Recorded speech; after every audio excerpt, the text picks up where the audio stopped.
Welcome to Surya's TV good evening news. Janasena PSC chairman Nadendla Manohar వినూత్న రీతిలో విలేకరుల సమావేశం నిర్వహించారు. లెక్కలు తారుమారు చేసి ఈ రోజున అభాసపాలు అవుతున్నామో మీరందరూ కూడా గమనించాలి. ఏషియన్ ఇన్ఫ్రాస్ట్రక్చర్ ఇన్వెస్ట్మెంట్ బ్యాంక్ మన రాష్ట్ర ప్రభుత్వాన్ని బ్లాక్ లిస్ట్ చేసింది. బ్రిక్స్ బ్యాంక్ మన రాష్ట్ర ప్రభుత్వాన్ని బ్లాక్ లిస్ట్ చేసింది. వీళ్ళు వ్యవహరిస్తున్న తీరు, వీళ్ళు ముఖ్యమంత్రి గారి ఆధ్వర్యంలో జరుగుతున్న ఈ పరిపాలన రాష్ట్ర ప్రజలకి సమాధానం చెప్పాలి. ఒక చర్చకు రావాలి. మేము ఆహ్వానిస్తున్నాం. సంస్కారంతో, మర్యాదతోటి జగన్మోహన్ రెడ్డి గారిని మేము ఆహ్వానిస్తున్నాం. చక్కటి వేదిక ఏర్పాటు చేసుకుందాం. రండి, మాట్లాడదాం. ఇది రాష్ట్ర భవిష్యత్తు గురించి మేము మాట్లాడుతున్నాం. రాష్ట్ర ప్రయోజనాల కోసం, రాష్ట్ర ప్రజల కోసం మనం చర్చించుకుందాం. ఎందుకు మీరు అనవసరంగా గొంతు చించుకునే విధంగా ఉపన్యాసాలు ఇచ్చి సంస్కారం లేకుండా ప్రతిపక్షాలపైన మీరు దాడులు చేసుకుంటూ వెళ్తే, ప్రజల్ని కూడా రెచ్చగొట్టి దాడులు చేయమని మీరు ప్రోత్సహిస్తూ ఉంటే అది ఎంతవరకు సబబు చెప్పండి. సైబర్ నేరాలు రోజు రోజుకి పెరిగిపోతున్నాయని సిఐడి ఎస్పీ సరిత అన్నారు. స్టేట్స్ లో కూడా ఈ సైబర్ క్రైమ్ మీద అవగాహన కల్పించడం జరిగింది. వారి గైడెన్స్ లో మీరు ఏ మిషన్లలో లాగిన్ అయ్యారో కూడా చూడండి. ఇక్కడ ఏ మెలకువలతోటి రెండు సెషన్స్ రెండు కంప్యూటర్లో రన్ అవుతున్నాయి.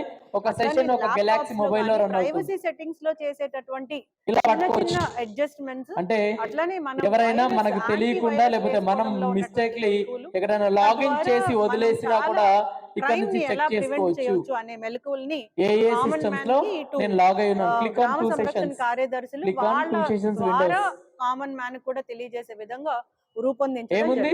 ఎక్కడ లాగిన్ అయ్యా? ఫస్ట్ ఆంధ్రప్రదేశ్ గూగుల్ క్రోమ్ లో ఇప్పుడు నడుస్తున్న సెషన్.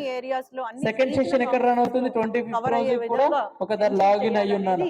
మా ఏడీజీ గారు ఇన్వెస్టిగేషన్ కి అయినప్పుడు విజయవాడ మొగల్రాజ్పురం గడప గడపకు మీ అవినాష్ అన్న హామీ కార్యక్రమం సోమవారం జరిగింది. ఈ కార్యక్రమంలో తూర్పు వైసీపీ ఇన్ఛార్జ్ దేవినేని అవినాష్ పాల్గొన్నారు.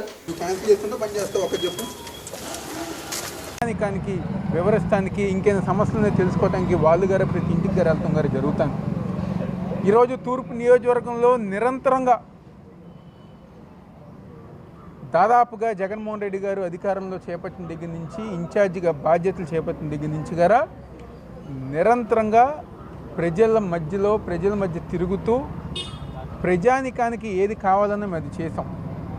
అదేవిధంగా ఈరోజు ఈ రాష్ట్రంలో ఇంకా మిగిలిన పార్టీ వాళ్ళు పొత్తుల గురించి, ధర్మాల గురించి మాట్లాడుకునే పొజిషన్లోనే ఉన్నారు.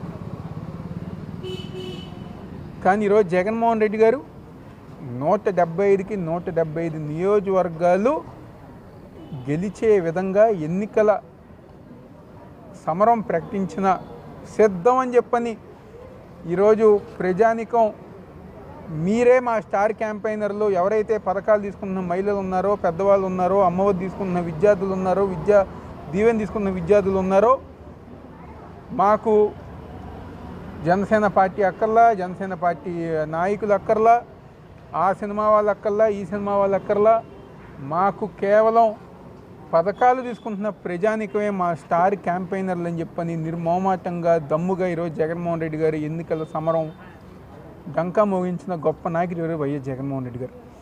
అదే ఉత్సాహంతో, అదే నమ్మకంతో, అదే ధైర్యంతో తూర్పు నియోజకవర్గంతో పాటు ఈ రాష్ట్రంలో 175కి 175 స్థానాలు గెలిచిన విధంగా ఈరోజు జగన్మోహన్ రెడ్డి గారు మళ్ళీ ముఖ్యమంత్రి అయ్యే విధంగా ముందుకు వెళ్తాం కదా సందర్భంగా చెప్తూ సెలవు తీసుకుంటాం. పశ్చిమలో తాగునీటి సమస్య ఉన్న మేయర్ పట్టించుకోవడం లేదని సిపిఐ నగర కార్యదర్శి కోటేశ్వరరావు ఆరోపించారు. నీటి ఎద్దడి 47, 48 డివిజన్ల కొండ ప్రాంతాలు, దిగువ ప్రాంతాల్లో గత 20 రోజుల నుంచి నీటి సమస్య, తాగునీరు లేక తీవ్రమైనటువంటి ఇబ్బంది పడుతూ ఉన్నారు స్థానిక ప్రజలు. అలాగే నిన్ననే నేను రాజరాజేశ్వరిపేట వెళ్ళి తిరిగి వచ్చా. దాదాపు గత 5-6 రోజులుగా పాత రాజరాజేశ్వరిపేట 56వ డివిజన్లో మసీదు వీధి, అలాగే సాయిబాబా గుడి, సుబ్బరాజు కాలనీ, ఈ ప్రాంతాలు అన్నీ కూడా నీరు సక్రమంగా రాక తీవ్రమైనటువంటి ఇబ్బంది పడుతూ ఉన్నారని చెప్పి స్థానిక ప్రజలందరూ కూడా వాపోయారు. మేము అడుగుతా ఉన్న నగర ప్రజలు 49 మంది వైఎస్ఆర్ కాంగ్రెస్ పార్టీ కార్పొరేటర్లను గెలిపించారు. అందులో పశ్చిమ నియోజకవర్గంలో 20 మంది ఉన్నారు. ఒక గెలిచినటువంటి తెలుగుదేశం నుంచి గెలిచిన ఆమె కూడా వైసీపీలోకి వెళ్ళారు. వీరెవరూ కూడా ప్రజల డివిజన్స్లో ఎక్కడా తిరగకపోక ప్రజల సమస్యల మీద స్పందించినటువంటి పరిస్థితుల వల్లనే ఈ రకమైనటువంటి మౌలిక సదుపాయాలు కల్పించడంలో కూడా ఘోరంగా వైఫల్యం చెందారు. ఇక ఎమ్మెల్యే అంటే చెప్పనక్కర్లా. ఎమ్మెల్యే గారికి ట్రాన్స్ఫర్ వచ్చింది. విజయవాడ పశ్చిమ నియోజకవర్గ ఎమ్మెల్యే గారికి సెంట్రల్ నియోజకవర్గానికి ట్రాన్స్ఫర్ అయ్యి వెళ్ళారు. ఇక్కడ సమస్యలు ఆయన పట్టించుకునేటటువంటి తీరిక మరి ఆయనకి అసలు లేనటువంటి పరిస్థితుల్లో ఎలక్షన్లోకి వెళ్ళిపోయారు. ఆయన ఎలక్షన్ క్యాంపెయిన్ చేసుకుంటూ ఉన్నారు తప్ప ఇక్కడ ఎమ్మెల్యేగా ఉన్నాం, ప్రజల యొక్క ఇబ్బందుల మీద స్పందించాలనేటటువంటి పద్ధతిలో ఎక్కడా కూడా ఆలోచించినటువంటి పరిస్థితిలో నిన్న మొన్న అందరు అధికారులతో మాట్లాడుతూ ఉన్నాం. కమిషనర్ గారికి చెప్పా, కనీసం సీఎం జగన్ అమరావతిలో పేద ప్రజలకు ఇల్లు కేటాయిస్తే దుర్మార్గుడు చంద్రబాబు అడ్డుకున్నాడని YSRCP central incharge MLA Vellampalli Srinivas ధ్వజమెత్తారు.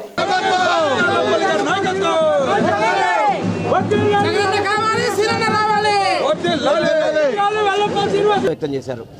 కానీ వీళ్ళ ఆనందాన్ని నీరు కార్చే విధంగా చంద్రబాబు నాయుడు దుర్మార్గంగా అమరావతిలో పేదలకి ఉండే అర్హత లేదు అని చెప్పని కోర్టులో కేసులే స్టే తీసుకొచ్చాడు.